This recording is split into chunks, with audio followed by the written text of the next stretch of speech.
नमस्कार, जय हिंद दोस्तों। आज आप लोगों को बताने वाला हूँ समास किसे कहते हैं। समास के विभिन्न प्रकार जैसे कि अव्ययी समास, द्विगु समास, कर्मधारय समास, तत्पुरुष समास, द्वंद्व समास और बहुब्रीहि समास के बहुत सारे उदाहरण देखने वाले हैं। साथ ही ये बताऊंगा कि इन समास को आप ट्रिक के माध्यम से कैसे पहचानें। तो वीडियो को अंत तक देखते रहिएगा। वीडियो को लाइक कर दीजिए, चैनल को सब्सक्राइब कर दीजिए। चलिए फिर ट्रिक की ओर बढ़ते हैं। सबसे पहले हम बात करेंगे समास की परिभाषा। जब दो या दो से अधिक शब्दों से मिलकर जो नया और छोटा शब्द बनता है उस शब्द को समास कहते हैं।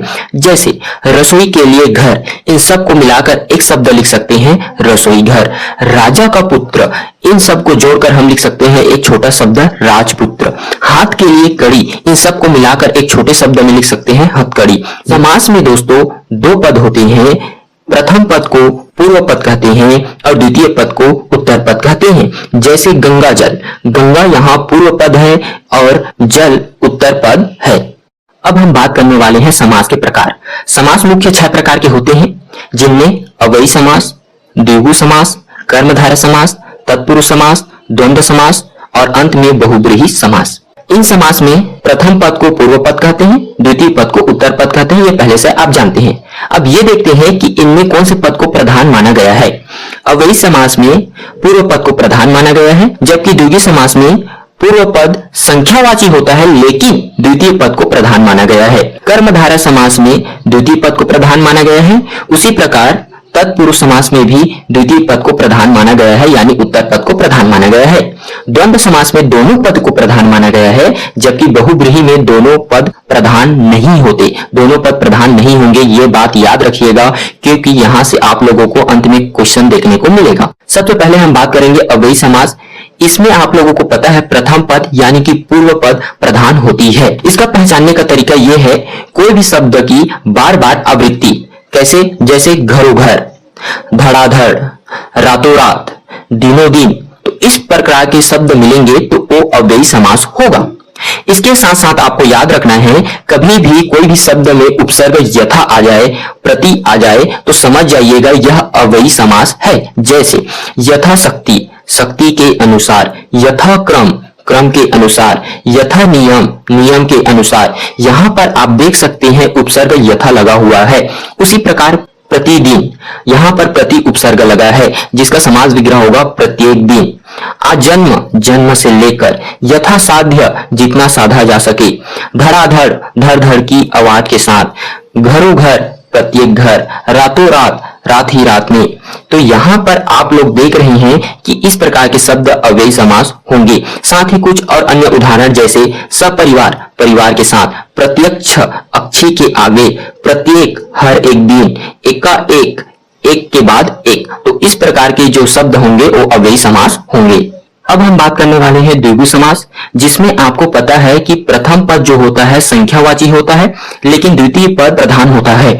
चलिए कुछ उदाहरण देखते हैं। नवग्रह, यहाँ पर पूर्व पद जो है नौ लिखा हुआ मिला है, यह संख्यावाची है। इसका मतलब यहाँ पर द्विगु समास है। नवग्रह, नौ ग्रहों का समूह। दोपहर, दो पहरों का समाहार। त्रिवेणी, 3 वेड़ियों का समूह। पंचतंत्र, 5 तंत्रों का समूह। त्रिलोक, 3 लोकों का समाहार। शताब्दी, 100 अब्दों का समूह।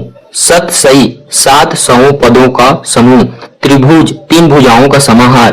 पंचवटी, 5 वटों का समाहार। तो इस प्रकार से इनमें द्विगु समास देखने को मिलेगा, क्योंकि पूर्व पद जो है संख्या है। अब हम बात करेंगे कर्मधारय समास, जिसके उत्तर पद यानी द्वितीय पद प्रधान होता है। इसमें एक खास बात यह है दोस्तों कि एक पद विशेषण होता है तथा दूसरा पद विशेष्य होता है।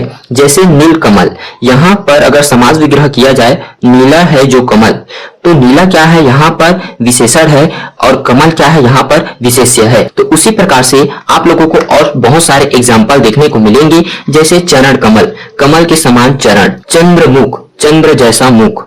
पीतांबर, पीत है जो अंबर। महात्मा, महान है जो आत्मा। बालमणि, बाल है जो मणि। महादेव, महान है जो देव। देह लता, देह रूपी लता। नव युवक, नव है जो युवक। नील गाय, नीली गाय। नीला अंबर, नीला है जो अंबर। इस प्रकार ये सब शब्द कर्मधारय समास हैं। अब हम बात करेंगे तत्पुरुष समास। आपको पता है दोस्तों, इस समास में द्वितीय पद यानी कि उत्तर पद प्रधान होता है। अब तत्पुरुष के प्रकार देखेंगे तो 6 प्रकार का देखने को आपको मिलेगा। कर्म तत्पुरुष समास, करण तत्पुरुष समास, संप्रदान तत्पुरुष समास, अपादान तत्पुरुष समास, संबंध तत्पुरुष समास, अधिकरण तत्पुरुष समास। जहां पे हम इनके शब्दों के उच्चारण का अर्थ को समझेंगे, जैसे कर्म को करण से द्वारा, संप्रदान के लिए, अपादान से अलग होने के अर्थ में, संबंध का के की रा रे री, अधिकरण में पर पे। तो ये सब जो हैं, अगर इस तरह के शब्द आपको देखने को मिलेंगे तो पूरे के पूरे तत्पुरुष समास होंगे। तत्पुरुष समास के लिए हम नेक्स्ट वीडियो लाएंगे दोस्तों, जहां पे पूरा टॉपिक को हम डीप से समझेंगे। यहाँ पर तत्पुरुष समास के लिए मैं कुछ एग्जांपल बता देना चाहता हूं आप लोगों को। जैसे देशगत, देश को गया हुआ, तो यहाँ पर को आया, इस कारण तत्पुरुष समास है। शोकग्रस्त, शोक से ग्रस्त, यहाँ पर से आया तो भी तत्पुरुष समास है। देशभक्ति, देश के लिए भक्ति, यहाँ के लिए आया है, इस कारण ये तत्पुरुष समास है। सत्य आग्रह, सत्य के लिए आग्रह, यहाँ पर भी के लिए आया है, इस कारण ये तत्पुरुष समास है। राजपुत्र, राजा का पुत्र, यहाँ पर का आया है, इस कारण तत्पुरुष समास है। आम वृक्ष, आम का वृक्ष, यहाँ पर का आया है, इस कारण तत्पुरुष समास है। देश रक्षा, देश की रक्षा, यहाँ पर की आया है, इस कारण तत्पुरुष समास है। दानवीर, दान देने में वीर, यहाँ पर में आया है, इस कारण तत्पुरुष समास है।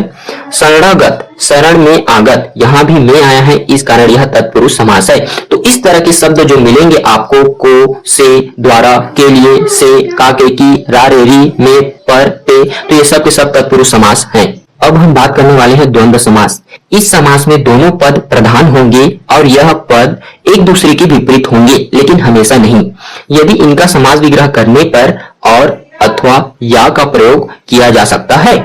जैसे रात दिन, इसका समास विग्रह करेंगे तो रात और दिन, यहाँ पर रात और दिन जो है एक दूसरे के विपरीत हैं। तो इस प्रकार के शब्द जो होंगे द्वंद्व समास होंगे। जैसे कुछ और उदाहरण देखते हैं। माता पिता, माता और पिता। दाल रोटी, दाल और रोटी। पाप पुण्य, पाप या पुण्य, या इसका विग्रह पाप और पुण्य पर भी किया जा सकता है। अन्न जल, अन्न और जल। जल वायु, जल और वायु। फल फूल, फल और फूल। भला बुरा, भला या बुरा। रुपया पैसा, रुपया और पैसा। अपना पराया, अपना या पराया। धर्म धर्म, धर्म या अधर्म। शीतोष्ण, शीत या उष्ण। इस प्रकार के जो आपको शब्द मिलेंगे ये शब्द द्वंद्व समास होंगे। अब आपको कुछ महत्वपूर्ण शब्द बताता हूं जो कई समास के अंतर्गत आते हैं। जैसे नीलकंठ, नीला है जो कंठ, यह कर्मधारय समास में भी आता है। साथ ही नीला है कंठ जिसका, अर्थात शिव, ये बहुब्रीहि समास में भी आता है।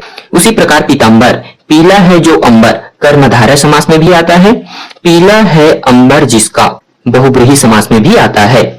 त्रिनेत्र, तीन नेत्रों का समूह, द्विगु समास में भी आता है। साथ ही तीन नेत्र है जिसके, अर्थात शिव, यह बहुब्रीहि समास में भी आता है। तो इनको बिल्कुल आप याद रखिएगा दोस्तों, क्योंकि यहाँ से आप लोगों को प्रश्न देखने को मिलेगा। चलिए अब कुछ प्रश्न का अभ्यास कर लेते हैं। तो यहाँ पर क्वेश्चन नंबर 1, समास कितने प्रकार के होती हैं? Option A 4, option B 6, option C 8, option D 5। तो यहाँ सही आंसर होगा समास कितने प्रकार के होते हैं दोस्तों? 6 प्रकार के होते हैं। क्वेश्चन नंबर 2, अव्ययी समास का उदाहरण है। तो यहाँ पर ऑप्शन सुन लीजिए। ऑप्शन ए पाप पुण्य, ऑप्शन बी यथाशक्ति, ऑप्शन सी राजा प्रजा, ऑप्शन डी जीवन मरण। तो यहाँ पर सही आंसर अव्ययी समास के लिए यथाशक्ति होगा, शक्ति के अनुसार, क्योंकि बाकी ऑप्शन जैसे पाप पुण्य, राजा प्रजा, जीवन मरण ये द्वंद्व समास में आएंगे। क्वेश्चन नंबर 3, नीला है जो कमल में समास है। ऑप्शन ए कर्मधारय समास, ऑप्शन बी तत्पुरुष समास, ऑप्शन सी अव्ययी भाव समास, ऑप्शन डी द्वंद्व समास। अब यहाँ पर बताइए इसमें किस प्रकार का समास है? तो नीला है जो कमल में आपको पता है नीलकमल, और नीलकमल है कर्मधारय समास। उम्मीद है दोस्तों यह वीडियो आप लोगों के लिए बहुत ही हेल्पफुल है, तो अपने दोस्तों को शेयर कीजिए। वीडियो कैसा लगा कमेंट में बिल्कुल बताइएगा। चैनल को बिल्कुल सब्सक्राइब करेंगे। फिर मिलेंगे नेक्स्ट वीडियो में। जय हिंद।